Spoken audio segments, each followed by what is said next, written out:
We live in a fast-changing world of evolving values, relative morals, situational ethics, and alternative lifestyles.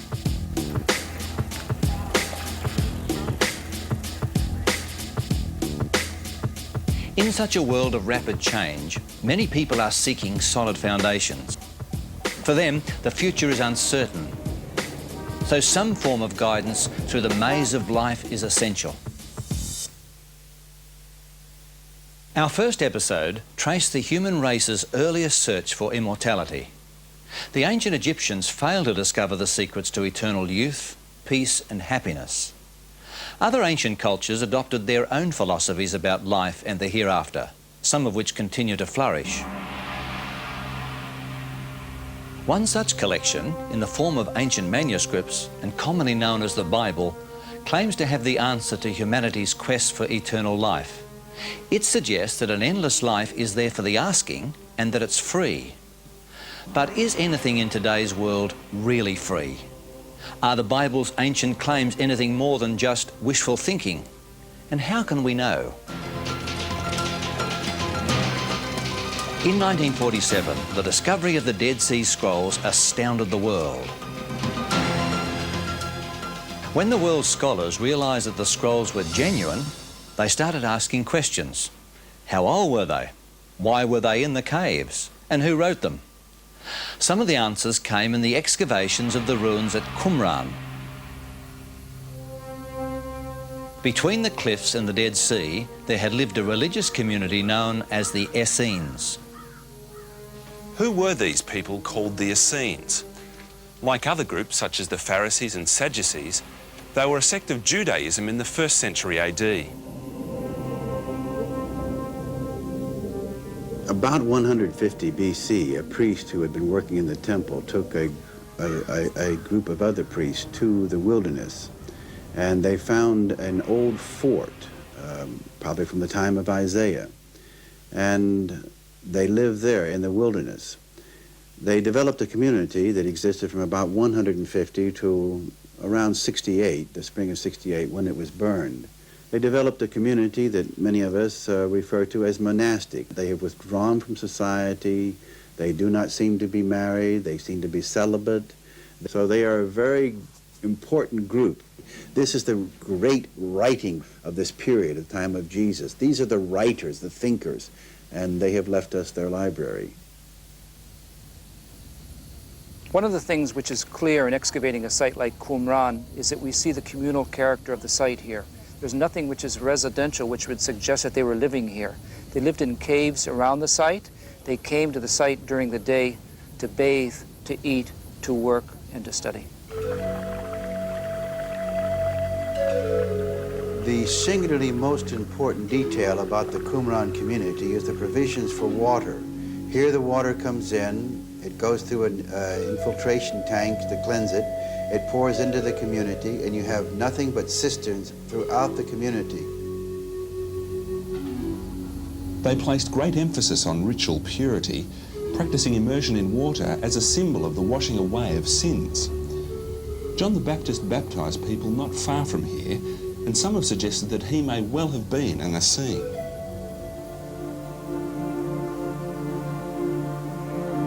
John the Baptizer had been, for a period of time, a member of the Qumran community. In any case, it looks like he may have been there and left.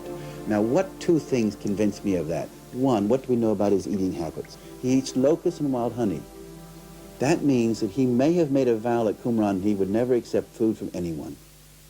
He's eating what's in the desert. And both these are permissible according to the Deadsea Scrolls. Secondly, what does he wear? Does he wear the nice garments that the priest could give him or someone visiting him? They're coming by the throngs to be baptized. Certainly they would give him a garment. What does he wear? Animal skins. Again, he would promise at Qumran not to ever wear anything that someone else had made.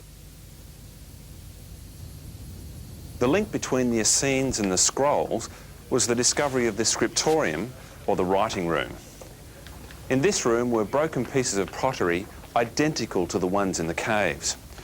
Around the room were plaster benches used as writing tables where the scrolls were checked and quite possibly copied by hand. Near the desk, inkwells were discovered containing dried up ink nearly 2,000 years old. Now we have found a library, and the contents of it are being studied. Secondly, it is a library from the time of Jesus. Now it becomes very clear why this is so important. We're getting letters, we're getting writing material, we're getting sheets on which a scribe is preparing for the day's work. We have hymn books, we have rule books, we have a description of what the end of time will be like. This is exceedingly important for helping us understand the time in which Jesus lived, the dreams of those people.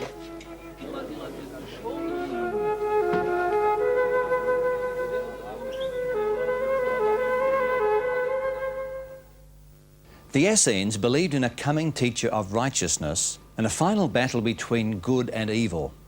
They expected the Messiah and the end of the world.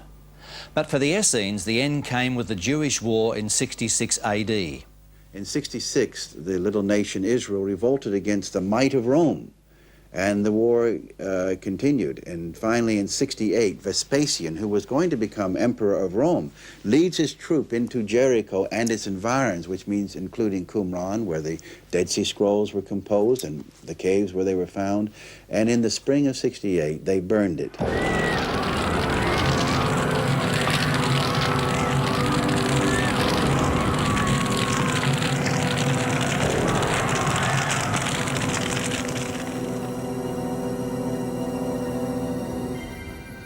To protect their scrolls, the Essenes carefully wrapped them in linen, placed them in clay jars, and hid them in the nearby caves.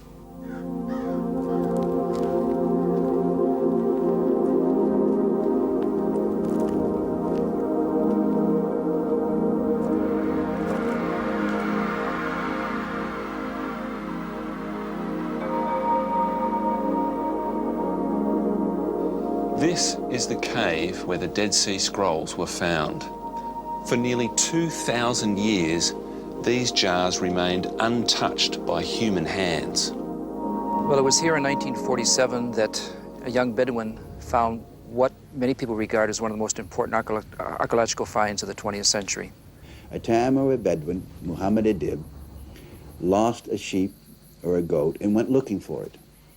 And in the process, he found a cave. Well, they know that there's treasure in these caves, gold and silver. Wow, what we could find. We could become rich.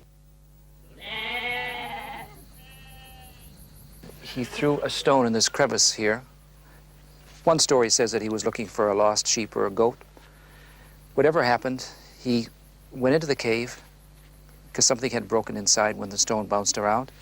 And what does he find? Gold? No. Silver? No. Coins? No. They're finding coins all the time. No coins. Smelly leather. Ugh. And then he found a series of ceramic jars, not knowing what they were, but he realized that there were important documents in there. He came back the following day with a friend because you realize that the access here is very difficult. And they crawled in there and they brought out documents which eventually became cave number 1 of the Deadsea Scrolls. It looks like their story has some credence to it because they all kind of said the same thing. I was talking with one of them that was there. He says, I'm Muhammad Adib. I found the scrolls. Well, he may not be Muhammad Adib because we have evidence that Muhammad Adib died 2 years ago. Well, now you see, if we can't even know who Muhammad Adib is, how can we reconstruct what happened in 47? But the story seems to be the same. When he went into the cave, according to his account, he found a series of jars. There were around 10 jars, and I think only 4 of them really contained documents. What happened to the other documents, we don't know, but it was clear that in the last 2,000 years, someone else had been in there. The story is really an incredible story, because what happened here are these 2 Bedouin who now are trying to find somebody to buy this stuff. They have no idea what it is. They took it to Bethlehem, went around from merchant to merchant. Nobody wanted to buy it. Stories have it that he even tried to sell it to a sandal maker, saying it's very thin, but if you double it over and you glue it, perhaps you can make sandal straps out of it. When the Bedouin arrived here in Bethlehem, they sold the scrolls to a merchant. His name, Kando. Thinking the writing was Syrian, the merchant sold them to the monastery of St. Mark in Jerusalem. The scrolls were eventually smuggled to the United States. Eventually, some of the scrolls were shown to scholars who doubted their authenticity. However, when finally convinced of their immense value, the hunt was on. Bedouin tribesmen foraged the hills and made a good living out of selling tiny fragments, auctioning off their finds to the highest bidder. The price of postage stamp-sized pieces skyrocketed. In 1952, Yigal Yadin, who was the professor of archaeology later on at the Hebrew University, was on a speaking tour in New York. And in the newspaper, they saw an ad there which said ancient documents for sale. It was in the Wall Street Journal of all places. They called up the phone number, and what was it? It was these original documents which they tried to buy in 1947, 1948. They then negotiated a price, and those documents then became into the hands of the Israeli government, and they're what you see today at the Israel Museum. This is cave number 4, often called the Cave of the Wounded Partridge. Not long after some of the initial discoveries of the scrolls, some Bedouin were discussing where to look for more scrolls. One man recalled that several months earlier, while he was hunting, he'd shot and wounded a partridge. Following the bird, he saw it disappear into a cave. When the Bedouin hastily made their way back to the cave, they discovered some 40,000 fragments of the scrolls. The years since this exciting discovery have seen the massive task of piecing together the huge jigsaw puzzle of fragments, reading the ancient Hebrew, translating the work, and finally publishing the text. How do we put the pieces together? Very slowly, very carefully, and in dialogue with our colleagues. Have I put it together right? I don't want to be wrong, not so much for ego. Oh, let's not worry about that, because these are established scholars that are working. But we don't want to lead people with bad information. Remember, one little piece is what makes a jigsaw puzzle come to light. We know what it is. What if we have created something that never existed? That's an awesome professional responsibility. A lot of people have heard about the Deadsea Scrolls because of the controversy. What is the controversy? That in 47 the scrolls were found, they were given to Christians, and the Christians haven't published them. Now, it doesn't take a lot of intelligence to figure that from that point of view, the Christians must have seen something that they didn't want other people to see and were afraid of their faith or afraid of what people might hear, so Christianity becomes defensive. So that's your controversy. What is the truth? The scrolls were found between 47 up until 56. Second, all of the large Dead Sea Scrolls, that is a scroll, something more than 2 feet, was published by Christians. That's why we know about scrolls. That's why we have hundreds and hundreds of pages of translations. 3, what about the truth that not everything has been published? That is true. Even today as we speak here in September of 97, not everything has been published. Why? Some of these documents are preserved in something the size of my fingernail or half the size of my fingernail. A whole scroll, that's all that's left. Now, we're talking about over 100,000 little pieces to maybe 800 documents, many of which we have no idea what they contain, so we don't have a model. Now let's go back to jigsaw puzzle. And rather than a jigsaw puzzle, it's a scroll which is 29 feet long. Some of them are very long. How do you piece them together? What we're trying to do today is look at the DNA of the fragments. Say, for example, we see these 2 plates here in front of us. This one plate here has numerous fragments. Are these things related to the same page? Perhaps yes, perhaps no. One of the things we can do is that we can take a small portion from each fragment. We can then look at the DNA of that fragment. And if we see, for example, that one is sheep, one is goat, and the other one is gazelle, then it's clear that these things come from 3 different plates. However, if they all come from the same animal, gazelle, sheep, goat, then there's a good possibility that what we're looking at the same plate. Here is an ancient text, a scroll we can hardly read, and notice what with working with Xerox, we can read what we couldn't even see. And let me now go to the passage of Daniel. Here we have the book of Daniel. We see it right here. Lemelech Wayomer, and he said Daniel. Here's the word Daniel. So we have here a leather document from Cave 1 of Daniel, and I'm showing you fragments that virtually are unknown to scholars. But look down in here, you can hardly read anything. And look over in here, you can hardly read anything. Now look what we can do working with Xerox. We can read it very clearly, and words that we couldn't read before now pop to view. Today, the most famous scrolls are housed here in the Shrine of the Book in Jerusalem. Within this circular building, designed to resemble the lid of a scroll jar, the scrolls are on display in special cases to control light and humidity.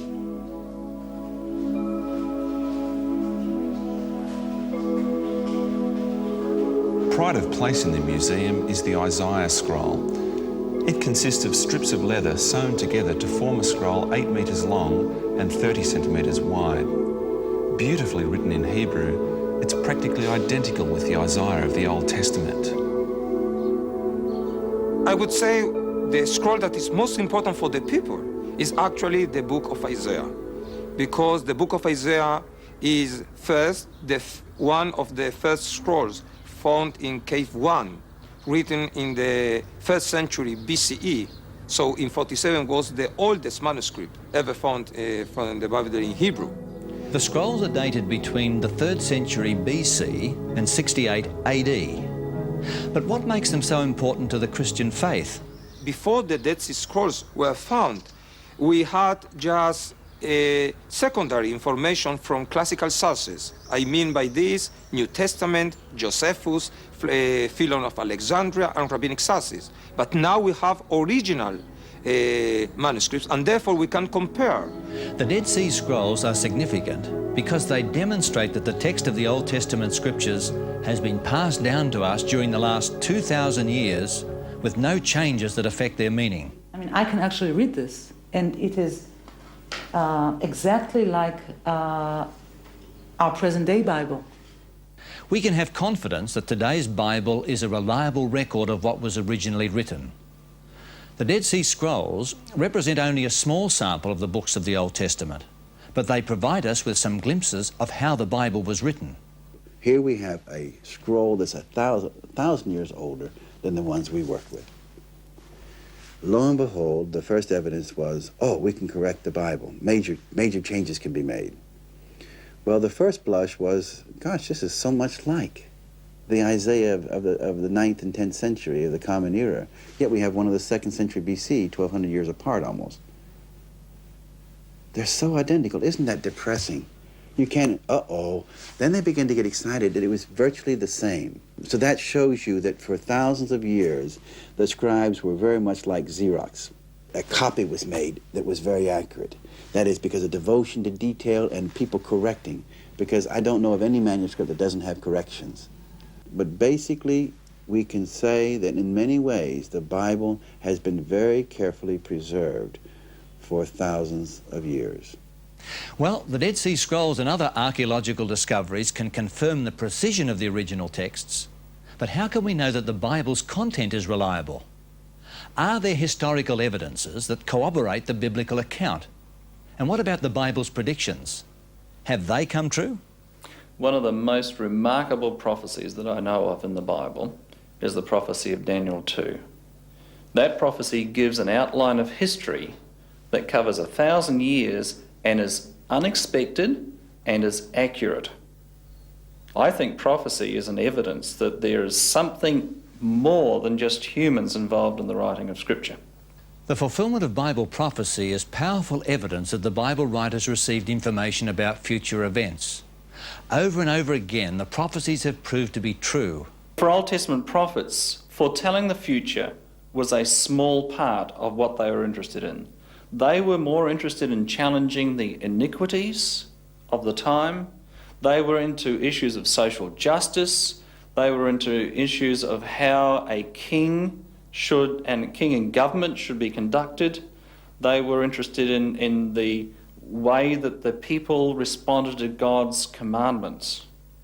So what is the Bible's message for you and me? And just how is it relevant today?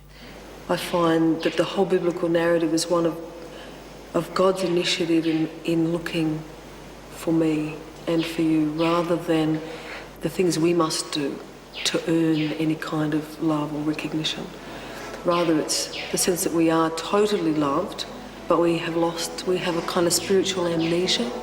we've forgotten who we are. For the young abandoned orphan, left alone without a reason. For the children in our cities where there is no home. For the son without a father and his solitary mother, I have a message. He sees you, he knows you, he loves you. Jesus loves you. Every heart that is breaking tonight is the heart of a child that he holds in his sight. And oh, how he longs to hold in his arms every heart that is breaking tonight. Every heart that is breaking tonight. Jesus showed us how to live. For him, relationships form the key to living. Millions of people maintain that the Bible not only contains the truth, but that it is truth.